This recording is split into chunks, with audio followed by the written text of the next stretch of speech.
सत्यनारायण भगवान की जय। बोल लक्ष्मी माता की जय। सत्यनारायण व्रत कथा प्रारंभ करता हूँ। प्रथम अध्याय। एक समय नैमिषारण्य तीर्थ में शौक आदि 88,000 ऋषियों ने श्री सूत जी से पूछा, हे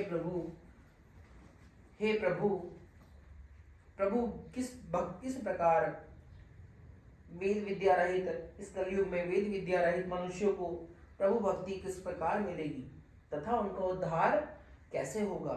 इसीलिए हे मुनि, कोई ऐसा तप कहिए जिससे थोड़े समय में पुण्य प्राप्त होवे तथा मनोवांछित फल मिले। वह कथा सुनने की हमारी इच्छा है। सर्वशास्त्र जाता श्री सूत जी बोले, हे वैष्णवों में पूज्य, आपने सबने प्राणियों के हित की बात पूछी है। अब मैं उस श्रेष्ठ व्रत को आप लोगों से कहूंगा जिस व्रत को नारद जी ने लक्ष्मी नारायण से पूछा था और लक्ष्मीपति ने मुनि श्रेष्ठ नारद से कहा था। सो ध्यान से सुनिए। एक समय योगीराज नारद जी दूसरों के हित की इच्छा से अनेक लोकों में घूमते हुए मृत्यु लोक में आ पहुंचे। यहाँ अनेक योनियों में जन्मे हुए प्राय सभी मनुष्यों को अपने कर्मों द्वारा अनेकों दुखों से पीड़ित देखकर सोचा कि किस यत्न के करने से निश्चय ही प्राणियों के दुखों का नाश हो सकेगा।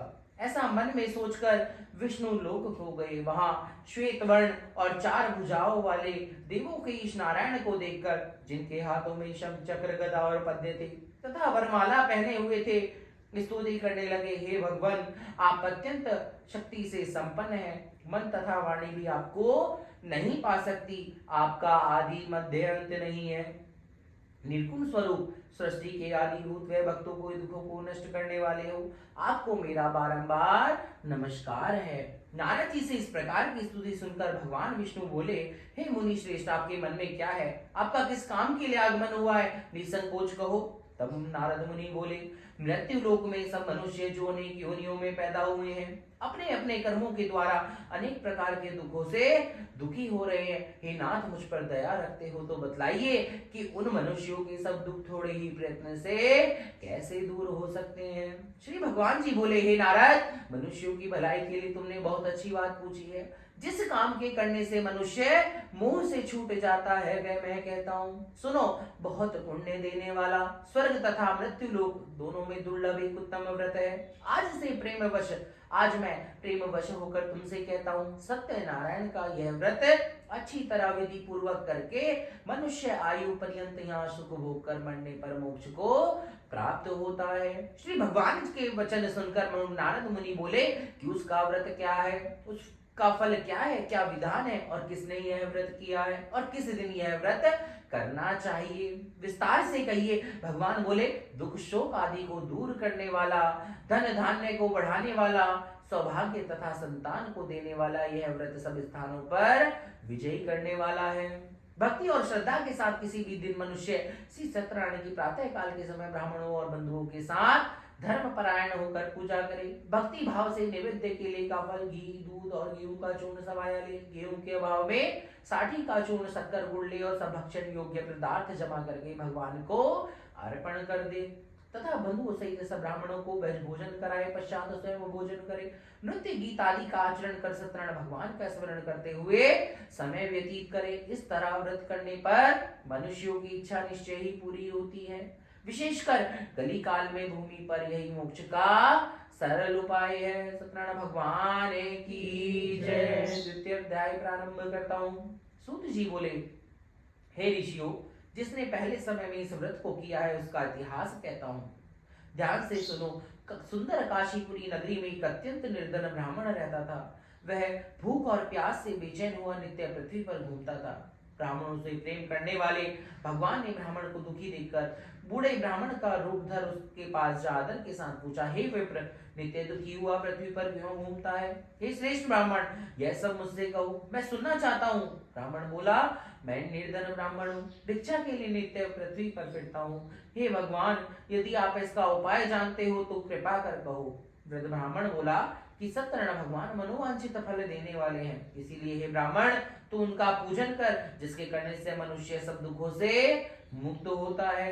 ब्राह्मण को व्रत का सारा विधान बतलाकर बूढ़े ब्राह्मण का रूप धारण करने वाले सत्यनारायण भगवान अंतर ध्यान हो गए।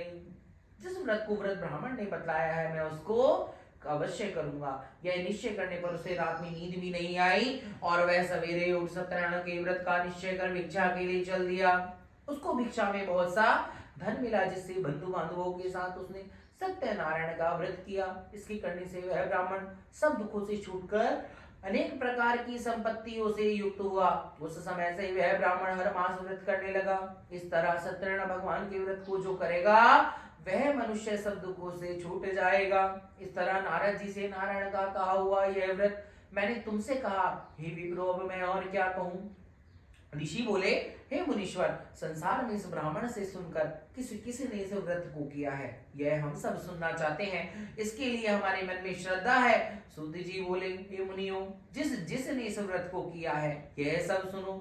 एक समय एक ब्राह्मण धन और ऐश्वर्य के अनुसार बंधु बांधवों के साथ व्रत करने को तैयार हुआ। उसी समय एक लकड़ी बेचने वाला बूढ़ा आदमी आया और बाहर लकड़ियों को रखकर ब्राह्मण के मकान में गया। प्यास से दुखी लकड़हारा उनको व्रत करते देखकर ब्राह्मण को नमस्कार कर कहने लगा कि आप यह क्या कर रहे हैं और इसको करने से क्या फल मिलता है, कृपया कर मुझसे कहो। ब्राह्मण ने कहा सब मनोकामनाओं को पूर्ण करने वाला यह व्रत सत्यनारायण भगवान का व्रत है। इसी की कृपा से मेरे यहाँ धन धान्य आदि की वृद्धि हुई है। ब्राह्मण से इस व्रत के बारे में जानकर लकड़हारा बहुत प्रसन्न हुआ और चरणामृत ले प्रसाद खाने के बाद अपने घर को गया। लकड़हारे ने अपने मन में इस प्रकार संकल्प लिया कि आज नगर में लकड़ी बेचने से जो धन मिलेगा उसी से सत्यनारायण देव का उत्तम व्रत करूंगा।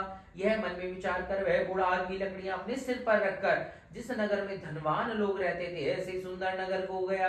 उस रोज वहां पर उसे उन लकड़ियों का दाम पहले दिनों से चौगुना मिला। तब वह बूढ़ा लकड़हारा दाम ले और अति प्रसन्न होकर केले की पूली, शक्कर, घी, दूध, दही और गेहूं का आटा इत्यादि सत्यनारायण भगवान के व्रत की कुल सामग्रियों को लेकर अपने घर गया। फिर उसने अपने भाइयों को बुलाकर विधि के साथ भगवान जी का पूजन और व्रत किया। उस व्रत के प्रभाव से वह बूढ़ा लकड़हारा धन, पुत्र आदि से युक्त हुआ और संसार के समस्त सुख भोगकर बैकुंठ को चला गया। बोल सत्यनारायण भगवान की जय। तृतीय अध्याय प्रारंभ करता हूँ। सूत जी बोले हे श्रेष्ठ मुनियों अब आगे की कथा कहता हूँ सुनो। पहले समय में उल्लामुख नाम का बुद्धिमान राजा था। वह सत्यवक्ता और जितेंद्रिय था। प्रतिदिन देव स्थानों पर जाता, गरीबों को धन देकर उनके कष्ट दूर करता था। उसकी पत्नी कमल के समान मुख वाली सती और साध्वी थी। भद्रशिला नदी के तट पर उन दोनों ने श्री सत्यनारायण का व्रत किया। उस समय से वहां एक साधु वैश्य आया। उसके पास व्यापार के लिए बहुत सा धन था। वह नाव को किनारे पर ठहरा कर राजा के पास आ गया और राजा को व्रत करते हुए देखकर विनय के साथ पूछने लगा हे राजन भक्ति चित्त से आप यह क्या कर रहे हैं, मेरी सुनने की इच्छा है सो आप मुझे बतलाइए। राजा बोला हे साधु अपने बंधु बांधवों के साथ पुत्र आदि की प्राप्ति के लिए यह महाशक्तिवान सत्यनारायण भगवान का व्रत तथा पूजन किया जा रहा है। राजा के वचन सुनकर साधु आदर से बोला हे राजन मुझसे इसका सब विधान कहो। मैं भी आपकी कथा अनुसार इस व्रत को करूंगा और मेरे भी कोई संतान नहीं है और इससे निश्चय ही होगी। राजा से सब विधान सुन व्यापार से निवृत्त हो वह आनंद के साथ घर गया और साधु ने अपनी स्त्री से संतान देने वाले उत्तम व्रत का समाचार सुनाया और कहा कि जब मेरे कोई संतान होगी तब मैं इस उत्तम व्रत को करूंगा। साधु ने ऐसे वचन अपनी स्त्री लीलावती से कहे। एक दिन उसकी स्त्री लीलावती पति के साथ आनंदित हो संसारिक धर्म में प्रवृत्त होकर सत्यनारायण भगवान की कृपा से गर्भवती हो गई। 10वें महीने में उसको एक सुंदर कन्या का जन्म हुआ और दिनों दिन वह कन्या इस प्रकार बढ़ने लगी जिस प्रकार शुक्ल पक्ष का चंद्रमा बढ़ता है। कन्या का नाम कलावती रखा गया। तब लीलावती ने मीठे शब्दों में अपने पति से कहा कि आपने जो संकल्प लिया था कि मैं भगवान का उत्तम व्रत करूंगा अब आप उसे करिए। साधु बोला हे प्रिय मैं इसके विवाह पर करूंगा। इस प्रकार अपनी पत्नी को आश्वासन दे वह नगर को गया और कलावती पितृगृह में वृद्धि को प्राप्त हो गई। साधु ने जब नगर में सखियों के साथ अपनी पुत्री को देखा तो तुरंत दूत बुलाकर कहा कि पुत्री के वास्ते कोई सुयोग्य वर देख कर लाओ। साधु की आज्ञा पाकर दूत कंचन नगर पहुंचा और वहां पर बड़ी खोज कर देखभाल कर लड़की के लिए सुयोग्य वर्णिक पुत्र को ले आया। उस सुयोग्य लड़के को देखकर साधु ने अपने बंधु बांधवों सहित प्रसन्नचित अपनी पुत्री का विवाह उसके साथ कर दिया। किंतु दुर्भाग्यपूर्ण वह विवाह के समय भी उस व्रत को करना भूल गया। तब श्री भगवान क्रोधित हो गए और श्राप दिया कि तुम्हें दारुण दुख प्राप्त होगा। अपने कार्य में कुशल साधु बनिया जमाता सहित समुद्र के समीप स्थित रतनपुर नगर में गया। वहां दोनों ससुर जमाई चंद्रकेतु राजा के उस नगर में व्यापार करने लगे। एक रोज भगवान सत्यनारायण की माया से प्रेरित कोई चोर राजा का धन चुराकर भागा जा रहा था, किंतु राजा के दूतों को आता देखकर चोर ने घबराकर भागते हुए राजा के धन को वहीं चुपचाप रख दिया जहां पर वो ससुर जमाई ठहरे हुए थे। जब दूतों ने उस साधु वैश्य के पास जा राजा के धन को रखा देखा तो वे दोनों को बांध कर ले गए और प्रसन्नता से दौड़ते हुए राजा के समीप जाकर बोले, यह दो चोर हम पकड़ कर लाए हैं, कृपया आज्ञा दीजिए। तब राजा की आज्ञा से उनको कठोर कारावास में डाल दिया और उनका सब धन छीन लिया। सत्यनारायण भगवान के श्राप द्वारा उनकी पत्नी भी घर पर बहुत दुखी हुई और घर पर जो धन रखा था वो भी चोर चुरा कर ले गए। शारीरिक तथा मानसिक पीड़ा तथा भूख प्यास से गति दुखित हो अन्य की चिंता में कलावती एक ब्राह्मण के घर गई। वहां उसने सत्यनारायण भगवान का व्रत होते देख फिर कथा सुनी और प्रसाद ग्रहण कर रात को घर आई। माता ने कलावती से कहा, हे पुत्री, अब तक कहाँ रही, तेरे मन में क्या है? कलावती बोली, हे माता, एक ब्राह्मण के घर श्री सत्यनारायण भगवान का व्रत देखा है। कन्या के वचन सुनकर लीलावती भगवान के पूजन की तैयारी करने लगी और लीलावती ने अपने परिवार और बंधुओं सहित श्री सत्यनारायण भगवान का पूजन किया और वर मांगा कि मेरे पति और दामाद शीघ्र ही घर आ जाएं। साथ ही प्रार्थना की, हम सबका अपराध क्षमा करो। सत्यनारायण भगवान से व्रत से संतुष्ट हो गए और राजा चंद्रकेतु को सपने में दर्शन देकर कहा कि हे राजन, दोनों को वैसे ही प्रातः ही छोड़ दो। सब धन जो तुमने उनका लिया है उसको दे दो, नहीं तो मैं तेरा धन राज्य पुत्र आदि सब कुछ नष्ट कर दूंगा। राजा से ऐसे वचन कहकर भगवान अंतर ध्यान हो गई। प्रातः काल राजा चंद्रकेतु ने सभा में अपना स्वप्न सुनाया। फिर दोनों वर्णिक पुत्रों को कैद से मुक्त कर सभा में बुलाया। आते ही दोनों ने राजा को नमस्कार किया। राजा मीठी वचनों से बोला, हे महानुभावों, भावीवश ऐसा कठिन दुख प्राप्त हुआ है, अब तुम्हें कोई भय नहीं। ऐसा कहकर राजा ने उनको नए नए वस्त्राभूषण पहनाए और उनका जितना धन लिया था उससे दुगना धन देकर आदर सहित विदा किया और दोनों वैश्य प्रातः ही अपने घर को चले दिए। सत्यनारायण भगवान की जय। चतुर्थ अध्याय प्रारंभ करता हूँ। सूत जी बोले, वैश्य ने मंगलाचार करके यात्रा की आरंभ की और अपने नगर को चला। उनके थोड़ी दूर निकलने पर दंडी वेशधारी सत्यनारायण ने उनसे पूछा, हे साधु, तेरी नाव में क्या है? अभिमानिक वर्णिक हंसता हुआ बोला, हे दंडी, आप क्यों पूछते हो? क्या धन लेने की इच्छा है? मेरी नाव में तो बेल और पत्ते भरे हुए हैं। वैश्य का कठोर वचन सुनकर भगवान ने कहा, तुम्हारा वचन सत्य हो।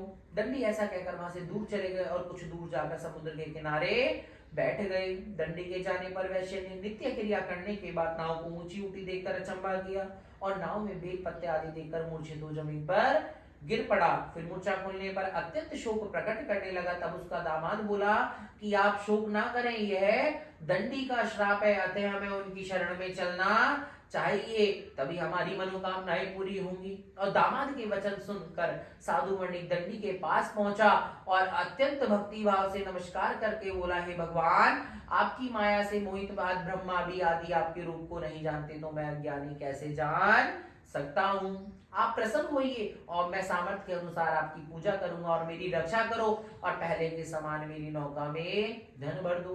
उसके भक्ति युक्त वचन सुनकर भगवान प्रसन्न हो गए और उसकी इच्छा अनुसार वर देकर अंतर ध्यान हो गए। तब उन्होंने नाव पर आकर देखा कि नाव धन से परिपूर्ण है। फिर वह भगवान सत्यनारायण का पूजन कर साथियों सहित अपने नगर को गया। जब अपने नगर के निकट पहुंचा तो दूत को घर भेजा। दूत ने साधु को घर जाओ उसकी स्त्री को नमस्कार कर कहा कि साधु अपने दामाद सहित इस नगर के समीप आ गए हैं।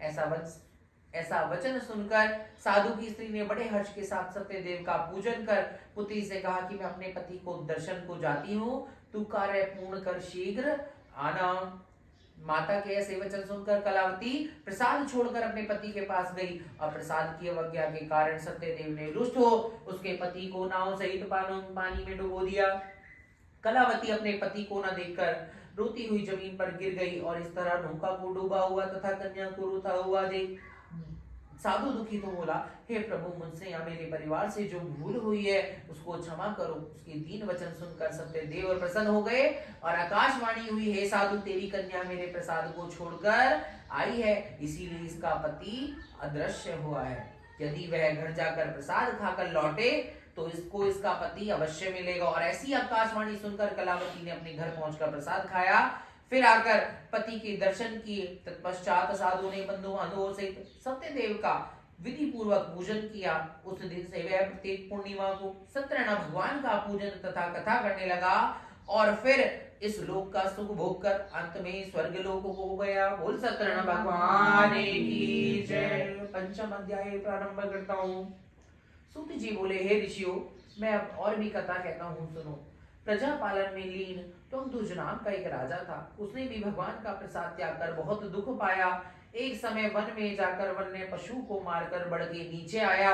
वहां उसने ग्वालों को भक्ति भाव से बांधुओं सहित सत्यनारायण का पूजन करते देखा। राजा देखकर भी अभिमानवश वहां नहीं गया और न ही नमस्कार किया। जब ग्वालों ने भगवान का प्रसाद उसके सामने रखा तो वह प्रसाद को त्याग कर अपनी सुंदर नगरी को चल दिया। वहीं उसने अपना सब कुछ नष्ट पाया तो वह जान गया यह सब भगवान ने ही किया है। तब वह विश्वास कर ग्वालों के समीप गया और विधि पूर्वक पूजन कर प्रसाद खाया तो सत्यदेव की कृपा से पहला जैसा था वैसा ही हो गया। फिर दीर्घ काल तक सुख भोग कर मरने पर स्वर्ग लोक को प्राप्त हुआ। जो मनुष्य इस परम दुर्लभ व्रत को करेगा, भगवान की कृपा से उसे धन धान्य की प्राप्ति होती है तथा सब मनोरथ पूर्ण होकर अंत में वैकुंठ धाम को जाता है। जिन्होंने पहले इस व्रत को किया, अब उनके दूसरे जन्म की कथा कहता हूँ। वृद्ध शतानंद ब्राह्मण ने सुदामा का जन्म लेकर मोक्ष पाया। उल्लामुख नाम का राजा दशरथ होकर वैकुंठ को प्राप्त हुआ। साधु नाम के वैश्य ने मूढ़ध्वज बनकर अपने पुत्र को आरे से चीरकर मोक्ष को प्राप्त किया और महाराज तुंगध्वज ने स्वयं भू होकर भगवान में भक्ति युक्त कर्म कर मोक्ष प्राप्त किया। इति सत्यनारायण व्रत कथायां संपूर्ण। बोल सत्यनारायण भगवान